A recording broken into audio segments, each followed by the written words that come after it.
Raheem Sterling was Chelsea's first signing by the crazy American Todd Boehly, who spent 56 million euros to get Tuchel his starting left winger. Tuchel said that Sterling was his #1 target, needing some goal-scoring punch after the Lukaku transfer disaster, and he was solid at the start, getting 3 goals in 6 games. But then Tuchel got sacked just a week after the transfer window, so Sterling struggled for consistency, playing for 4 different managers that season, and ended up with only 9 goals and 4 assists. Then when Pochettino came in, Sterling showed some flashes of his old Man City prime, but these were infrequent at best, and it was clear that he had declined, so he ended the year as a bench player. And he never got back into the Chelsea team after that, being banished to the bomb squad and having a failed loan at Arsenal before terminating his contract and signing for Feyenoord this winter. Marc Cucurella being signed was actually partially a result of Boehly going off straight vibes, as he recently admitted to buying the Spaniard just cause Man City also wanted him. And Brighton are master negotiators, so they got Chelsea to pay 65 million euros for him, but while he was great at Brighton, his first season in London did not go nearly as well. It was tough for him to find form in that chaotic Chelsea side, as he couldn't live up to the pressure of his transfer fee, but once Pochettino arrived, things began to turn around. After recovering from an ankle injury, Cucurella was a key starter for the last 12 games of the season, playing every single minute and shining in a new inverted fullback role. And this new role has allowed him to play to his strengths much more, as he has since now continued to be an essential piece to Chelsea's system, completing his redemption arc and also being a world-class rage baiter. Pierre-Emerick Aubameyang was signed on deadline day for 12 million plus Marcus Alonso, as they just didn't have a striker in the squad at that time. Barca also had negative money, so this was seen as a bargain opportunity, but unfortunately Aubameyang couldn't get going at Chelsea and only got 3 goals in 21 games. So after just 1 season there, Aubameyang moved to Marseille for free, where the 34-year-old showed everyone that he was not washed up, getting 30 goals on the year. He then decided to set his entire bloodline up for life with a move to Al Qadsiya in Saudi Arabia, where he reportedly sauced 20 million euros for 1 year. And after that little bag reception, Alba is now back at Marseille, still playing extremely well with 8 goals and 5 assists so far, and at 36 years old now is Gabon's best player of all time. Kalidou Koulibaly was considered one of the best defenders in the world when Chelsea signed him for 40 million euros, with the fee kind of being low because he was 31 at the time. Chelsea had just lost Rudiger and Christensen, so they needed a world-class guy to re-up the defensive line, and things looked good at first when he scored an insane debut volley against Spurs. But overall, Koulibaly unfortunately did not reach the levels he showed at Napoli, struggling to adapt to the speed of the Prem and also dealing with some injuries as he got up there in age. So after just 1 season, Chelsea decided to sell him to Al Hilal as a part of their squad overhaul, where he was obviously way above most of the league and won 3 trophies in his first season. But man, who cares about what trophies he won in Saudi? I know he doesn't care, because he's making a reported 35 million euros a year. Like, oh my god, infinite money glitch. Carney Chukwuemeka was brought from Aston Villa for a big £20 million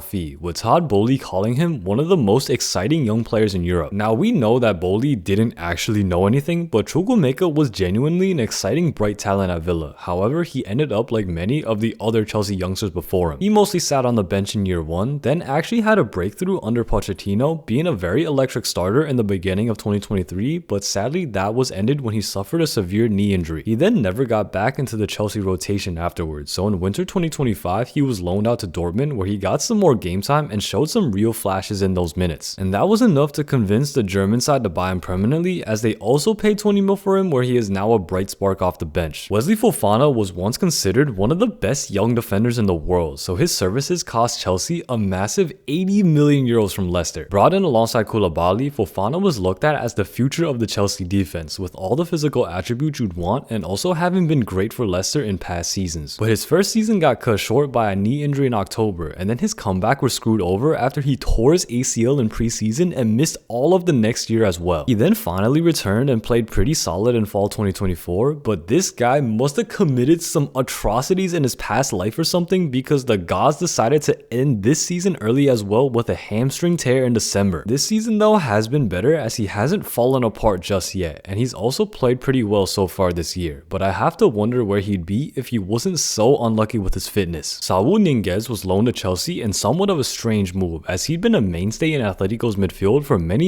years at this point, but he'd fallen down the pecking order after some tough kidney issues, so Tuchel looked at Saul as a good backup option that also had lots of talent and experience in big games. However, it really did seem like the injury issues had gotten to him, as he didn't impress much in blue, not adapting to the English game, so Chelsea decided to not bring him back. He then went back to Atletico for 2 years, where he really was just a shell of himself, as while he was still part of the rotation, he wasn't a pivotal piece of the team anymore. And after a loan to Sevilla, Saul joined Flamengo in Brazil this year, where he has played better and is once again a starter, but like many times before, he is currently out with another injury. Then Zakaria was loaned in on deadline day to scramble together some midfield depth after some injuries to their current starters. Many were skeptical of the move and compared it to Saul's loan from the previous season, and they ended up being correct as Zakaria only played 11 games throughout the entire year. So they obviously did not activate his 28 mil option to buy, and after going back to Juve, Monaco decided to sign him for a cheaper 20 million euros. At Monaco, Zakaria finally got some more game time again, having some injury issues but starting and impressing whenever he was healthy after reuniting with his former manager at Gladbach. And as of now, Zakaria has really put all his physical tools together, as he is a key player for both Monaco and Switzerland, being a great box-to-box midfielder and also captaining Monaco this season. Gabriel Slonina was considered one of the best goalie prospects in the world, and Chelsea brought him from Chicago Fire for 9 million euros to beat out Real Madrid for him. He was just 18 years old and already a MLS starter, so after getting his signature, Chelsea loaned him back to Chicago, where he continued his momentum and was one of the best keepers in the league. But he then became a member of Chelsea's infamous loan army, first going to Eupen in Belgium, where he was their main number one, playing pretty well actually, but not being able to stop their relegation. Then next season he stayed in England, playing for Barnsley in League One, where he had a brilliant start when he saved 2 pens on his debut, but he had his loan terminated after he injured his finger in November. And this season Chelsea decided not to get a loan for Slonina, as he is just sitting on the bench for them, not playing any games whatsoever, but he's still only 21, so hopefully he doesn't get lost in the Chelsea sauce. Cesare Casadei was also a young talent signing, being one of Italy's brightest prospects with physical and technical gifts. Chelsea paid 15 million euros for the at the time 19-year-old, who first turned heads in the youth ranks and then had a decent loan to Reading, where he started for half a season. He then played pretty solid as a rotation player for Leicester, holding his own in the championship, but this momentum was stunted abruptly when Chelsea recalled him as cover for their injury crisis. And this developmental halt carried into the next season as well, as Casadei struggled to get minutes for the entirety of 2024, only playing 11 games during that year. So right as the new year began, Casadei left to Torino in search of more opportunities, and he got lots of those back in Italy, as he is now a constant piece in a mid-table Torino side and also got his first Italy cap this season. Marcus Bettinelli was signed for free just to be a third choice backup goalie after the clean-shaven Willy Caballero was released earlier that summer. He had that elusive homegrown status and did have lots of experience as well, but only made one appearance for Chelsea over 4 seasons at the club. And now he basically has the same exact role at Man City, being backup to Donnarumma, so yeah, not much to say here. But someone with more to say about, and someone who himself says a lot, is the big man Romelu Lukaku, as Chelsea signed him for a gargantuan 113 million euros in 2021. And it actually looked like he was worth it, because in his first game versus Arsenal, he was absolutely unplayable, scoring once and being completely dominant. But after an ankle injury in October, things quickly turned toxic for Lukaku. He couldn't get back in the team after recovering from his injury, so he then went on public TV in the middle of the season to criticize Tuchel's style of play and beg for a return to Inter Milan. Obviously this didn't go down well, and he became a peripheral figure after that, so he went back to Inter on loan just 1 season after joining Chelsea, where he played pretty solid, but the fans were still mad that he turned his back on them before. He then secretly negotiated with Juve, which angered the Inter fans even further, as he just kept lying about his loyalty and love for Inter, so he instead went to Roma for a season, accomplishing another one of his quote-unquote childhood dreams. And after a solid year there, he is now playing for Napoli, where he again has been very good, but will probably be remembered more for being his generation's greatest mercenary. I'd appreciate if you liked and subscribed if you enjoyed the video, comment below what you'd want to see next, and thank you for all the support so far.